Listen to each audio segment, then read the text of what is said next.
മാന്യ സദസ്സിന് നമസ്കാരം. കൂട്ടുകാരെ, കൂട്ടുകാർക്ക് കഥ കേൾക്കാൻ ഇഷ്ടമല്ലേ? എന്നാൽ ഞാൻ നിങ്ങൾക്ക് വേണ്ടി ഒരു കഥ പറഞ്ഞു തരാം. അവൻ എന്നോട്, നീ പോകാം, ഞാൻ നിന്നെ ദൂരത്തിൽ ജാതികളുടെ അടുക്കൽ അയക്കുമെന്ന വാക്യം നിങ്ങൾ ബൈബിളിൽ എവിടെയോ കേട്ടിട്ടില്ലേ? അതിനെ ആസ്പദമാക്കിയുള്ള ഒരു കൊച്ചു കഥയാണ് ഞാൻ ഇന്ന് നിങ്ങൾക്ക് വേണ്ടി പറയാൻ പോകുന്നത്. വിശുദ്ധ വേദപുസ്തകത്തിലെ അപ്പോസ്തല പ്രവൃത്തികൾ 22-ാം അധ്യായം 3 മുതൽ 21 വരെയുള്ള വാക്യങ്ങളാണ്. എന്റെ കഥയുടെ പേരാണ് ശൗലിനെ രൂപാന്തരപ്പെടുത്തി അപ്പോസ്തലനായ പൗലോസ് ആക്കിയത്. നമുക്കെന്നാൽ കഥ കേട്ടാലോ? അങ്ങ് കിലിക്കിയിലെ താർസോസ് എന്ന പട്ടണത്തിൽ ജനിച്ച ഒരു യഹൂദനായിരുന്നു അപ്പോസ്തലനായ പൗലോസ് എന്നറിയപ്പെട്ടിരുന്ന ശൗൽ. ഗുരുവായ ഗമാലിയുടെ അടുത്ത് നിന്ന് ന്യായപ്രമാണം അഭ്യസിച്ച് പഠിച്ചു. മറ്റു മതക്കാരോടും പ്രത്യേകിച്ച് ക്രിസ്തു മതക്കാരോടും വല്ലാത്ത ദേഷ്യവും അറപ്പും എറുപ്പുമായിരുന്നു.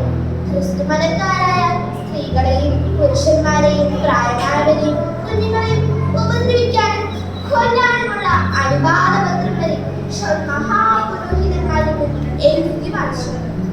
ഒരിക്കൽ ഡമസ്കോസിൽ ക്രിസ്തുവിൽ ആശ്രയിക്കുന്നവരെ പിടിച്ചുകെട്ടി യെരുശലേമിലേക്ക് കൊണ്ടുപോകാനായി പോകുന്ന സമയത്ത് ഡമസ്കോസിന്റെ അടുക്കലെത്താറായപ്പോൾ അങ്ങ് ആകാശത്തിൽ നിന്നും ഒരു വെളിച്ചം ശൗലിന് ചുറ്റും വീണു.